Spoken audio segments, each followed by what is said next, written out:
before Roy Keane come in? I was there 3 or 4 years I was before Roy got there. And my contract was actually... Jim lost his job, unfortunately, and then Roy came in towards the end of the season. I think we had about 4 or 5 games left. And my contract, I was getting advised... I was going to Fiorentina to basically leave my contract and just see where I was going to be at. And I've done 4 years down at Ipswich, and even though it was a great club and I loved it and I had a really good relationship with the supporters and everyone down there, I was getting to the stage where I fancied a fresh challenge and maybe to come back up north, a bit closer to where my family... I was living down there single on my own. So I just wanted to see what options I had, basically. And then it was announced that Roy got the job. And Roy was my absolute hero growing up, like a Man United fan. I loved him. And he sat me down first week he was there and he was like, listen, you've left your contract, what's the situation? And I told him, I had a discussion, I just said exactly what I've just said to you. And he basically, he didn't have to persuade me because no matter what he would have offered me, I'd have jumped through hoops for him, do you know what I mean? So I ended up signing a new 3-year deal and signed a new contract with him. Made you captain? Made me captain. That was one of the first things he did, yeah. We went on a pre-season. We did the few games, and he obviously had a look at the squad and brought in a few players. First pre-season, he made me captain, and we went to... You might have heard about this on a few podcasts, where he took us to the parachute regiment. You heard about it? He took us to this parachute regiment in Colchester. We had a friendly. And he said, lads, tomorrow when you wake up, I want you to make your way to Portman Road at 8:30 in the morning. I'm not telling you where we're going. You don't need any phones. You don't need any wallets. You don't need any overnight bags. Just bring yourselves a pair of jeans, a pair of trainers, tracky bottoms or whatever. Just bring yourselves. Don't need to bring anything else. Just tell your missuses or your girlfriends or your boyfriends or wherever else that you're not going to be here for 48 hours. Or contactable for 48 hours. So we were like, where the hell's he taking us? Do you know what I mean? It was weird. So we arrived at Portman Road the next morning and we're on the bus now. We still don't know where we're going. End up at Colchester Parachute Regiment, which wasn't far away. It was just along the A12. And we pull in and these 4 lunatic lieutenants have jumped on this bus, split us into groups and like give us this big, massive backpack. And we're off now. We're off in groups. Whispers beforehand where you might be going. Didn't have a clue, honestly. So, like, no what clue have you packed? Whatsoever. Just thinking, have you got your computers in there? Have you got? Weren't allowed anything. No phones, no wallets, nothing. So we were off now. We went off in groups of 6s. Some were doing physical work. Some were doing mental activities, like all what the paras did, and it was a good experience. To be fair, it was hard work, but at the time, I bet you're moaning like fuck, right? Yeah, you can imagine, can't you? We were given like the proper paras gear, like the camouflage gear to put on, big massive boots with blisters everywhere. We were off marching up hills and off cross countries, and so we'd done the whole day's activities. We were knackered. And it was more like for physical exercise, but it was also mental and like a bit of a team spirit kind of thing. That was the thinking behind it. So at the night time, they've brought these... we were all starving. We hadn't eaten all day, and we've congregated into like this big campfire. And first time we'd seen all the lads together. And they go, go and make your beds for the night. And we were like, what do you mean make the beds for the night? He said, in the bottom of your bags, you'll see there'll be one between 2 of you, like a big plastic sheet. Between 2 of you, like a big plastic sheet.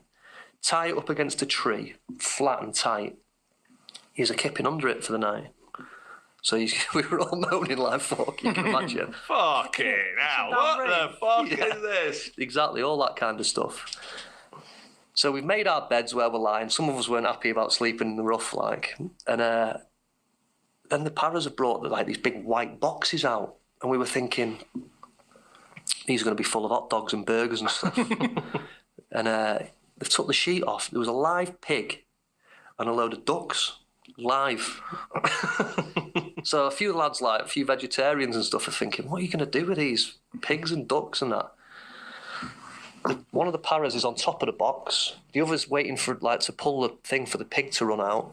Penknife, straight into the pig's throat.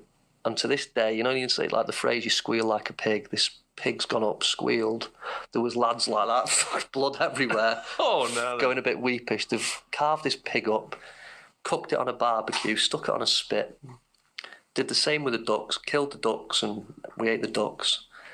And it was just mental. And then we had to go and have a bit of kip at night. And 4 or 5 in the morning, they were throwing smoke canisters underneath the things.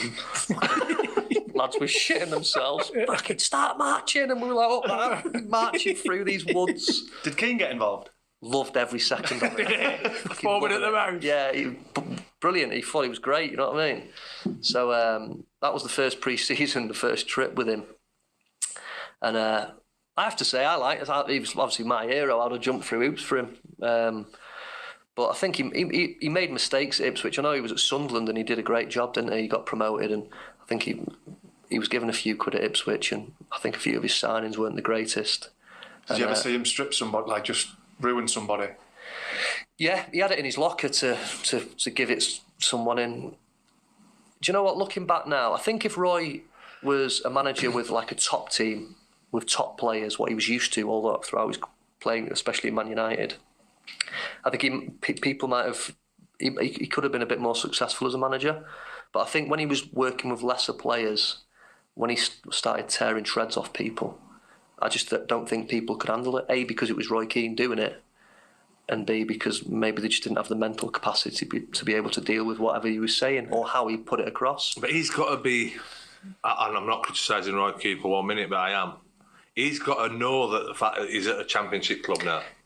He's working at a Championship club. Saying that, though, in Roy's defence, he was a relatively inexperienced manager. He was still young, you know what I mean? He was probably in his late 30s or early 40s when he came to Ipswich. So that's just he was still sense, learning his trade, really. It's just common sense. Yeah, maybe. I'm not expecting Robbo on the left wing for Ipswich to be like fucking Ryan Giggs. There was a few things that went on where he did tear strips off people, and he did some things that he might look back on now and think, I should have changed that. But one thing I will say about him was, as you see on the telly all the time now, he was a funny man, like good sense of humour. He was a good character, and a very, very kind person as well. There was a few times where he was big into like team spirit, and we'd go and he'd say like, take the lads out for lunch today and make sure like that everyone's there. The restaurant's all sorted and that, and you'd go and you'd have a few beers and a bite to eat, and as captain and that, I'd go up and try and sort the bill out at the end, and he'd be like, no, it's all squared off, Mr. Keane's done, sorted. Mr. Keane. And it was, yeah, and so in that respect he was really good, but unfortunately for him it just didn't quite work out at Ipswich. So they say never meet your heroes, right? You met yours. Do you still feel the same about him now? Yeah, absolutely. He'll always be someone where I've always looked up to him, and I knew him, obviously with Dad playing with him as well, but he was always a hero of mine. You'll never hear me say a bad word about him because I loved him as a kid growing up. He was my hero. So we were playing against Doncaster and I nicked my groin as captain, and I think we came back and drew that game. We hadn't started the season well. No. And then we had Newcastle at home. It was the famous Bobby Robson game. It's like a tribute to Bobby, I think it was. Yeah. And we got beat heavily on the day. And my groin wasn't right, and I knew from the first 10, 15 minutes of the game that I wasn't right. And ultimately my groin went in the end. And I had to come off when we were getting beat 2-0 at the time. And I remember him saying to me after the game, captain of mine, that injury better be serious because no captain of mine comes off the pitch 2-0 down. And it was. I ended up being out for about 8 weeks with it. It was a bad groin strain. I tore the muscle. Ouch. And then I came back into the team, and he pulled me in his office and said, right, you're going back into the team tomorrow. We were playing Leicester. It was my first game back away at their stadium. But I'm still not very happy the way you came off. So you're not going to be captain, which really, really disappointed me. I thought, bloody hell, everyone gets injured, and well, you've obviously took the captaincy off me because you didn't think I should have come off in a game where I was injured. So didn't really understand the concept of why he'd done it. Made Gaz captain or John Walters, but he kind of flitted amongst 2 or 3 of us, which again was his own. Should have named a captain and stuck with it. Really, I don't think you can really chop and change your captains. It doesn't send a good message out to the team.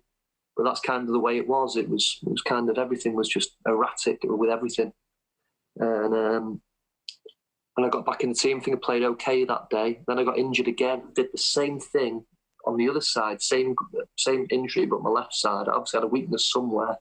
Tore my groin again, and I was out for another 4 or 5 weeks.